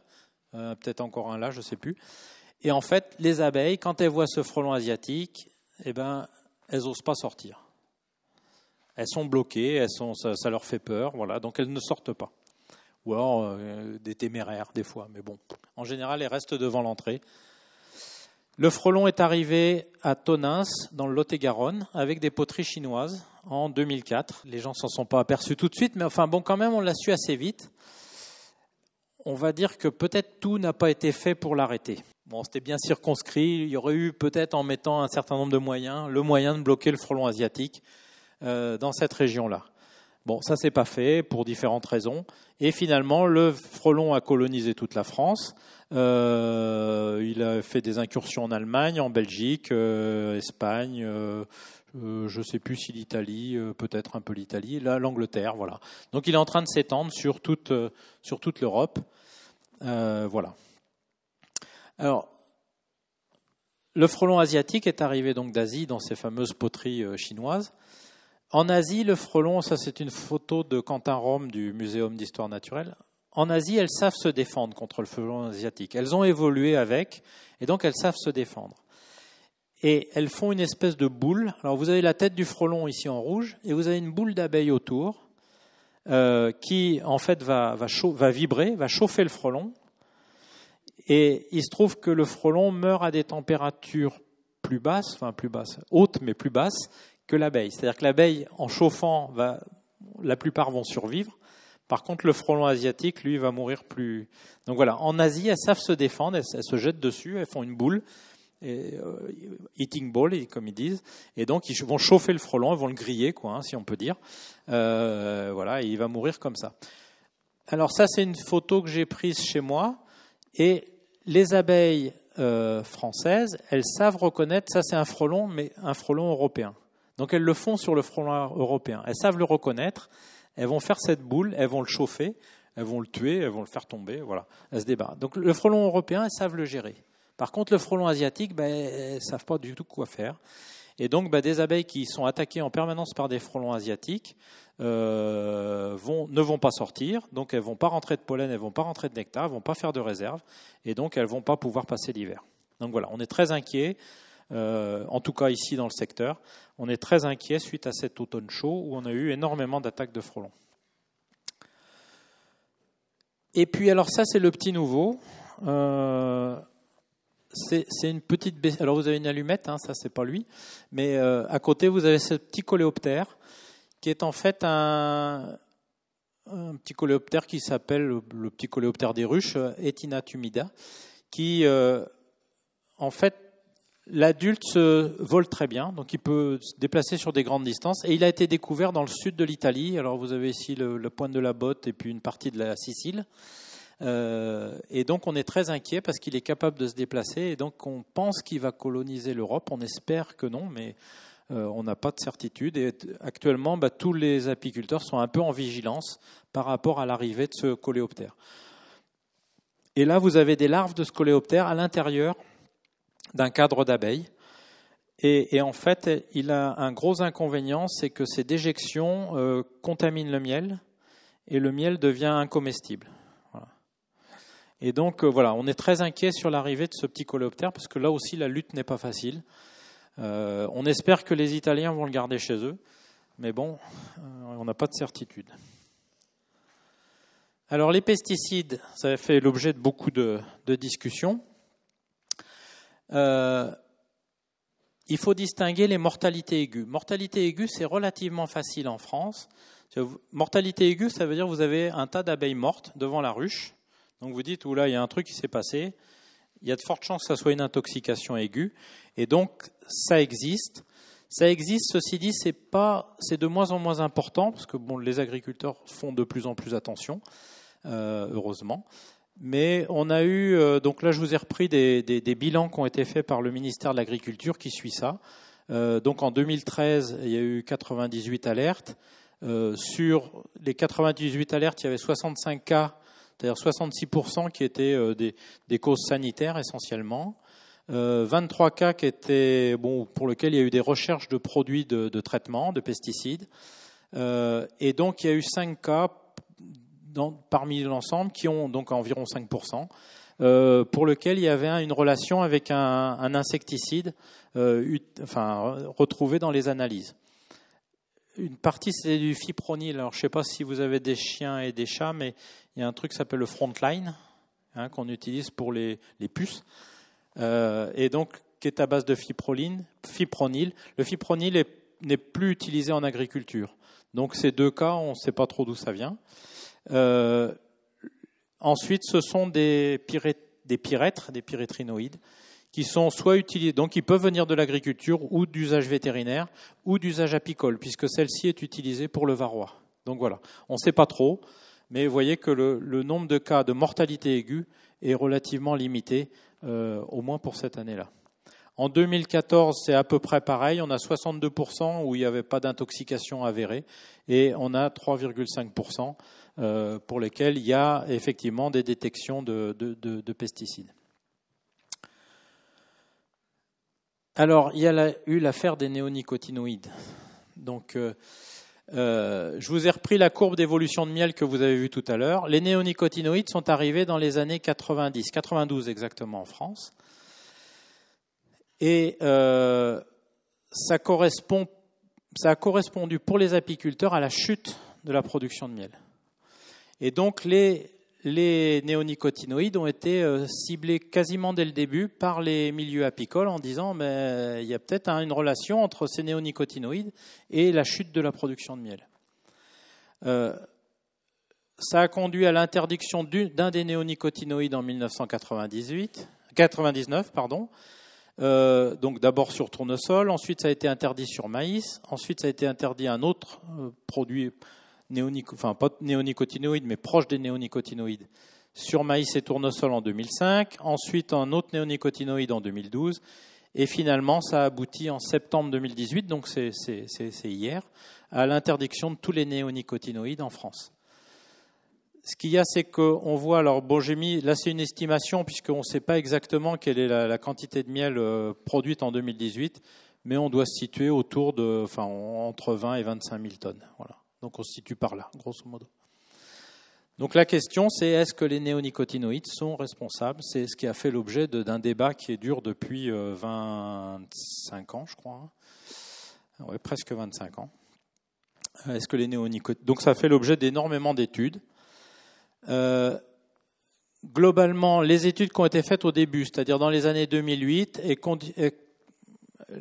concluaient sur pas d'effet très marqué, c'était pas très clair. Souvent, il y avait des problèmes qui étaient liés au varroa et on voyait pas trop le lien avec les néonicotinoïdes. Les Allemands ont fait à peu près la même chose sur 120 ruchers, donc des ruchers de 20 ruches, donc 2400 colonies au total, et pendant 4 ans. Et leur conclusion, c'était que la principale cause de mortalité, c'était le varroa. Ils n'avaient pas trouvé de relation entre pesticides et mortalité, alors que dans le même temps, les néonicotinoïdes étaient utilisés pratiquement sur tous les colzas en Allemagne. Toujours cette question d'origine multifactorielle, c'est-à-dire, c'était un rapport de l'INRA en 2014 qui disait finalement il y a 3 facteurs principaux qui sont co-responsables du déclin des populations d'abeilles. Les pathogènes et les prédateurs, donc la varroa sortait toujours aussi en tête. Certains pesticides, agricoles ou vétérinaires, sans préciser beaucoup plus. Et les facteurs environnementaux qui privent les abeilles d'une alimentation constante et de qualité. Donc c'est toujours l'histoire des ressources florales disponibles.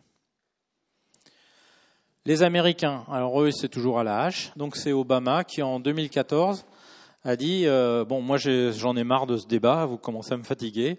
Je vous pose la question officiellement, donc ils ont un certain nombre d'agences d'évaluation. Est-ce que Varroa destructor ou les insecticides néonicotinoïdes, est-ce que c'est Varroa destructor ou les insecticides néonicotinoïdes qui sont responsables du déclin des abeilles ? Donc ils ont évalué toute la littérature scientifique et en fait ils ont montré que Varroa destructor était de loin la plus grande menace pour la santé des abeilles. Les néonicotinoïdes utilisés suivant les conditions d'emploi présentaient peu de risques pour les abeilles et les études qui accusent les néonicotinoïdes de contribuer au déclin des abeilles sont mal conçues et reposent largement sur des surdosages. Voilà. Donc les Américains, eux, ils ont réglé le problème, il n'y a plus de discussion, les néonicotinoïdes sont toujours utilisés là-bas. En France, en Europe, on a un principe de base, c'est que quel que soit l'insecticide, ils sont tous considérés comme dangereux pour les abeilles. Il n'y a aucun insecticide qui est considéré comme anodin pour les abeilles. C'est automatique, vous déposez un dossier d'autorisation de mise en marché d'un insecticide, il est automatiquement classé dangereux pour les abeilles.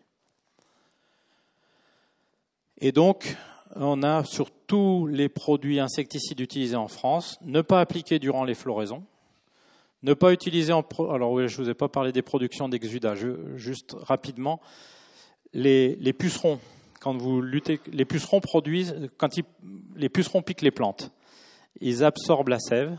Quand ils absorbent la sève, ils ne sont pas capables de digérer les sucres. Donc ils vont rejeter les sucres. Et ces sucres rejetés, c'est ce qu'on appelle le miellat ou l'exudat. Donc ça fait un liquide sucré qui font le régal des fourmis ou des abeilles. Et donc quand il y a des productions d'exudats, ça arrive quand on a des grosses attaques de pucerons, on peut avoir beaucoup de liquide sucré, beaucoup d'exudats, et donc on n'a pas le droit d'utiliser d'insecticide dans ce cas-là. Et on n'a jamais le droit d'utiliser un insecticide en présence d'abeilles sur une culture.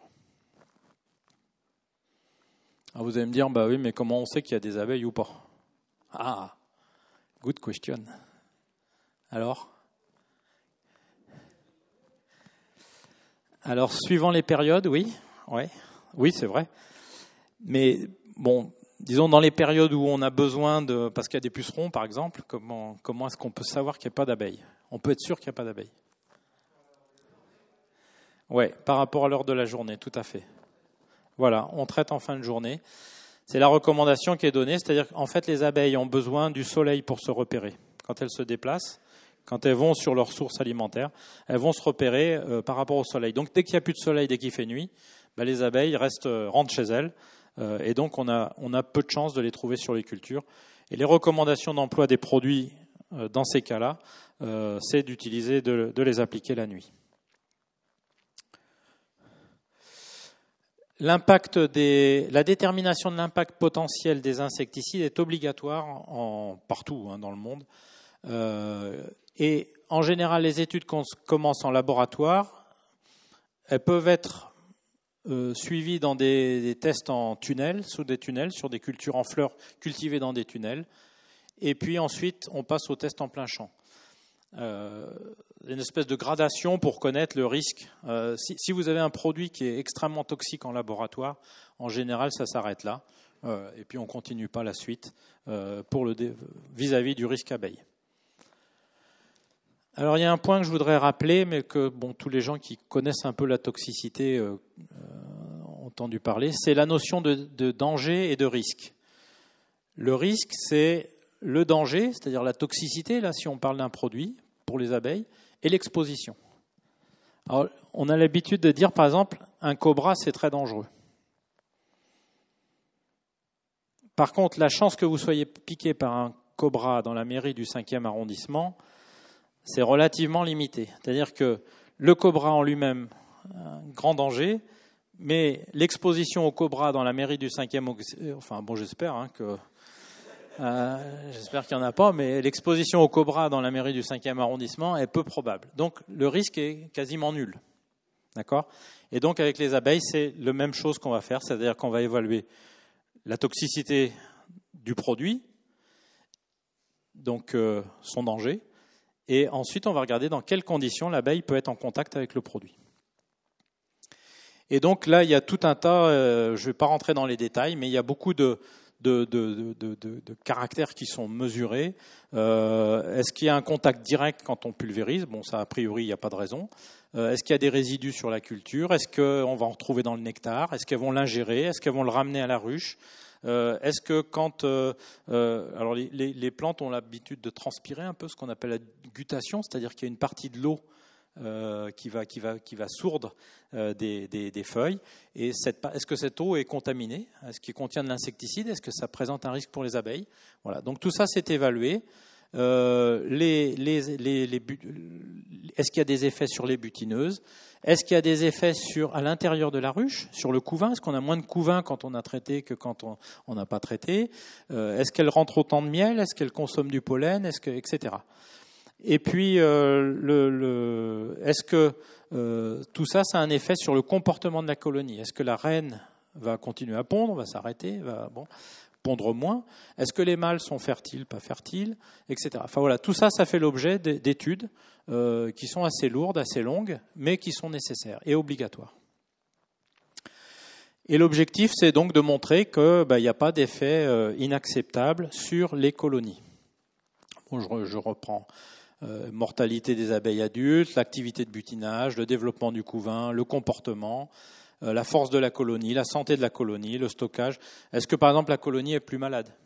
Donc ça, c'est un point à vérifier. Et voilà, donc ça, c'est un exemple, quelques photos d'études qui sont faites avec, on regarde les abeilles qui sont sur les bâches, qui sont mortes. On compte les abeilles qui viennent butiner la culture, qui a éventuellement reçu le produit.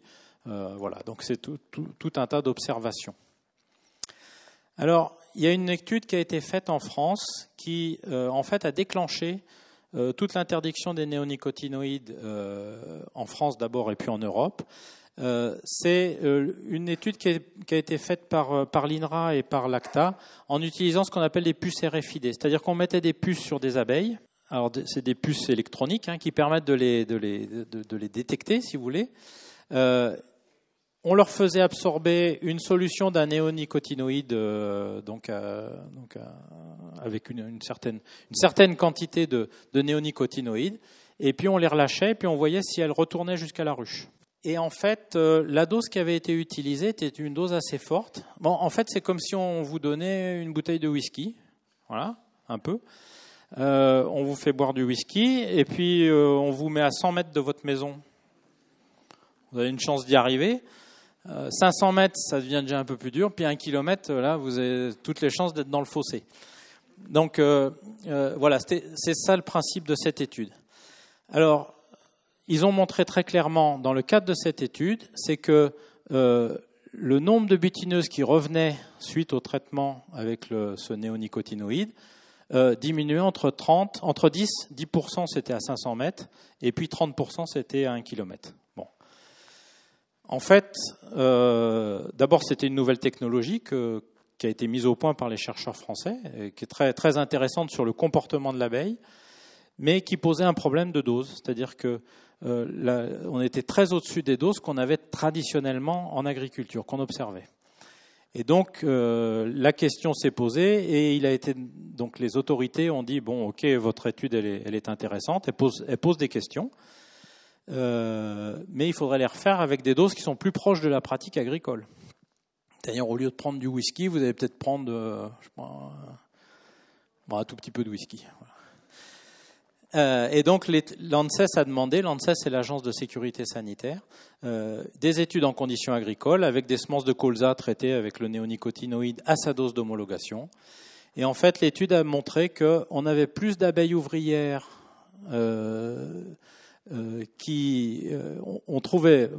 plus d'abeilles ouvrières lorsqu'elles étaient proches des parcelles traitées par rapport aux colonies proches des parcelles non traitées. Ce qui a fait dire que, en fait, la ruche compensait des pertes de butineuses, c'est-à-dire les butineuses qui ne rentraient pas. En fait, la ruche était obligée de compenser, donc on avait elle créait plus d'abeilles ouvrières. Donc un certain épuisement, si on peut dire, des ruches. Donc ça a été l'hypothèse. On a un nombre d'accru d'abeilles ouvrières est une réaction de la colonie pour compenser les pertes d'abeilles butineuses, les pertes liées au produit. Ceci dit, dans cette étude, on n'avait aucune différence de mortalité ni de production de miel entre les zones traitées et les zones non traitées. Alors du coup, on dit, bah oui, mais donc finalement, est-ce que c'est vraiment dangereux ou pas? Donc vous voyez, la difficulté avec ces grosses études, dans lesquelles il y a des tas de facteurs, là je vous parle que des abeilles, etc., mais vous avez tout l'environnement, donc il y a beaucoup de choses qui se passent, et c'est difficile de conclure de manière tout à fait ferme. Et donc, globalement, les effets des insecticides de cette famille ont pu être facilement mis en évidence dans des laboratoires. Si vous me faites des tests en laboratoire, vous montrez qu'il y a des effets toxiques. En conditions de plein champ, les effets ne sont pas du tout flagrants. Donc l'exposition dans des conditions normales de plein champ ne sont pas si évidents. Et donc ça a fait traîner ces débats. C'est de ne pas avoir de conclusion claire, ni dans un sens, ni dans l'autre. Ça a fait traîner ces débats. Et donc, l'État français d'abord, par précaution, a demandé la suspension des néonicotinoïdes sur les cultures dites attractives, c'est-à-dire les cultures pour lesquelles les fleurs étaient visitées par les abeilles. Et l'Europe vient d'interdire 3 néonicotinoïdes fin 2018, sachant que dans la conclusion du responsable européen des évaluations, il disait on ne peut pas exclure la possibilité d'un risque, mais on ne peut pas non plus dire qu'il y a vraiment un grand risque non plus. Donc vous voyez, c'était un peu... Voilà. Et donc, par précaution, on a dit, comme on ne sait pas conclure, on tourne un peu en rond, on a interdit ces 3 néonicotinoïdes fin 2018 au niveau européen. Alors la France a été plus loin en disant, dans le cadre de la loi biodiversité, donc qui a été votée en 2016, il y aura interdiction de tous les néonicotinoïdes et les produits qui sont assimilés, c'est-à-dire beaucoup d'insecticides. Et donc, cette interdiction a pris effet en septembre de cette année. Ce qui fait que les agriculteurs, et là ça pose un certain nombre de questions, reviennent à des molécules plus anciennes, parce que il faut toujours qu'ils règlent leurs problèmes d'insectes, de pucerons ou d'autres. Et donc on revient à des anciens traitements, avec des efficacités qui sont moins intéressantes. Et donc on se retrouve, par exemple, à l'automne dernier, là où on mettait un néonicotinoïde, maintenant on met 3 applications d'insecticides. Donc on n'a pas l'impression que ça soit le sens de l'histoire, enfin le sens du progrès. Voilà, et ça pose un certain nombre de questions. Et actuellement, les agriculteurs sont un peu démunis par rapport à ça. Voilà, donc en conclusion, puis je m'arrêterai là, mais je répondrai, si je peux, à vos questions. Il y a encore besoin, vous avez compris que l'abeille c'est complexe, Donc il y a besoin de beaucoup d'études de biologie, d'écologie qui restent à faire. On a besoin d'indicateurs de l'apiculture, parce que vous avez vu que les chiffres, on a toujours un peu de mal à savoir quelle est la production de miel, etc. Donc on a besoin vraiment d'un suivi. Alors France Agrimer s'y est mis. On a besoin d'améliorer les ressources alimentaires, ça c'est clair. Dans le paysage agricole français, on manque de fleurs. Voilà. La lutte contre le varroa qui a besoin absolument d'être améliorée. Il y a des grandes discussions sur les méthodes d'évaluation des pesticides qui sont remises en cause et qui sont améliorées, je peux dire, de manière assez régulière. Et puis, il y aura besoin pour les agriculteurs d'avoir des nouvelles méthodes de lutte contre les insectes nuisibles. Voilà, et puis je terminerai sur une phrase de Réaumur. Donc, vous voyez, j'aime bien cette phrase-là. Le faux merveilleux qui a été attribué aux abeilles sera remplacé par du merveilleux réel qui a été ignoré. Voilà, et je vous remercie.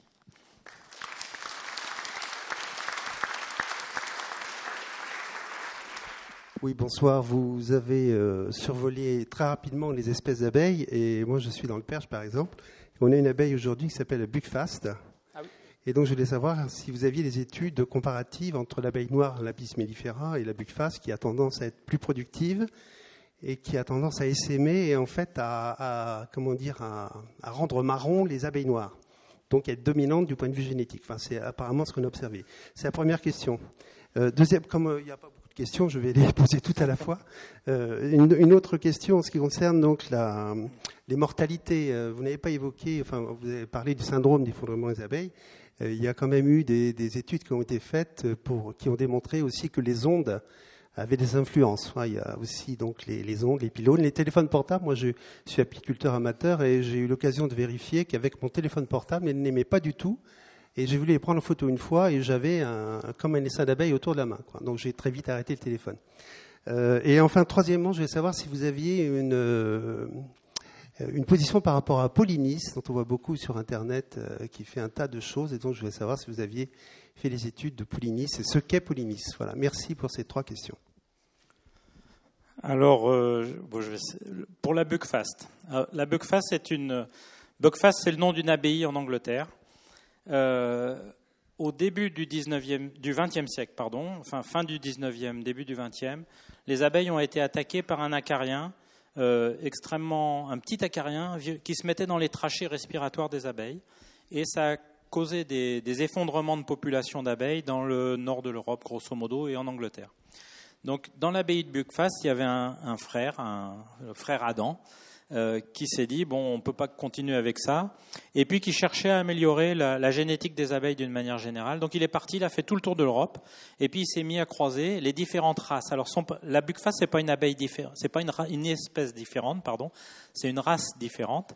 Enfin, c'est un hybride exactement, c'est-à-dire qu'il a croisé, je vous ai parlé des races caucasiennes, carnoliennes, italiennes, etc. Donc il a croisé dans tous les sens et puis il a trouvé donc cette fameuse abeille Buckfast qui est un hybride 3 voies, donc où il a croisé 3 races ensemble et qui a l'avantage de résister à cet acarien qui parasitait les trachées des abeilles. Il se trouve qu'en plus cette Buckfast, elle est très productive, elle est relativement douce à travailler. Elle est en général un peu moins agressive que l'abeille noire. Enfin, il y a des discussions là-dessus, mais c'est ce que constatent les gens. L'inconvénient qu'elle a, c'est que c'est un peu un cheval de course. C'est-à-dire que on ne la gère pas tout à fait comme une abeille noire. L'abeille noire est plus rustique, c'est l'abeille traditionnelle française, l'abeille noire, et donc elle est plus rustique d'une manière générale. Elle est plus adaptée au climat. C'est comme si je comparais un pur sang avec, je sais pas, le baudet du Poitou, enfin un truc comme ça, quoi. Voilà. J'ai rien contre le baudet du Poitou, mais donc c'est une abeille plus difficile à travailler, qui démarre aussi plus tôt au printemps. Et qu'il va falloir nourrir en général parce que quand elle démarre, les floraisons n'ont pas forcément commencé et donc il va falloir l'accompagner un petit peu au début du printemps. Donc ça c'est pour la Buckfast. Je ne sais pas si ça répond à votre question. Alors elle se croise avec l'abeille noire, effectivement. Quand il y a le vol nuptial, la reine Buckfast, elle a tout un cortège de mâles. Donc des fois il y a des mâles noirs, des mâles Buckfast, il y a un peu de tout. Donc ça se mélange. Et en général, ça revient vers la noire quand même. C'est-à-dire la noire est plutôt dominante. Voilà. Donc, Il y a un conservatoire de l'abeille noire qui est dans l'île d'Ouessant. Enfin, on entend parler de temps en temps à la télévision. La deuxième question, c'était sur les ondes. Les ondes. Alors, les ondes, très honnêtement, je ne sais pas du tout quoi en penser. Ce que je sais, c'est que j'aime pas avoir mon téléphone portable sur moi quand je travaille dans les ruches, parce que ça les énerve. Je ne sais pas pourquoi, mais ça les énerve. Par contre, il y a eu des études que je n'ai pas suivies, je ne serais pas capable de les décrypter, où, a priori, en mettant des téléphones portables en marche dans les ruches, ça ne perturbait pas leur développement. Maintenant, je ne cautionne pas ces études-là, je ne les connais pas. Ce que je sais, c'est qu'elles n'aiment pas l'électronique en général. Voilà. Mais sur la mortalité et sur l'orientation des abeilles, je ne sais pas sur les ondes. Ça mériterait, je pense, d'être un petit peu plus investigué. Et puis la dernière question, c'était, rappelez-moi, Apollinis. Moi, je ne suis pas très copain avec eux. Voilà. Bon, Pollinis, il joue beaucoup sur les émotions, sur la peur, en fait, il vous demande de cotiser, de les soutenir. Voilà, donc c'est un moyen de récupérer de l'argent. Bon, voilà, je suis pas d'accord avec leur thèse, mais voilà, j'en sais pas plus et j'ai pas de contact du tout avec eux. Il y a eu notamment en Allemagne récemment des publications sur le comptage des insectes sauvages en général qui a montré un effondrement de 80%. D'un autre côté, les abeilles, donc si j'ai bien suivi, il y aurait surtout le problème d'effondrement des ruches, mais pas vraiment une baisse notable. Et ce serait surtout rapporté à l'acarien varroa.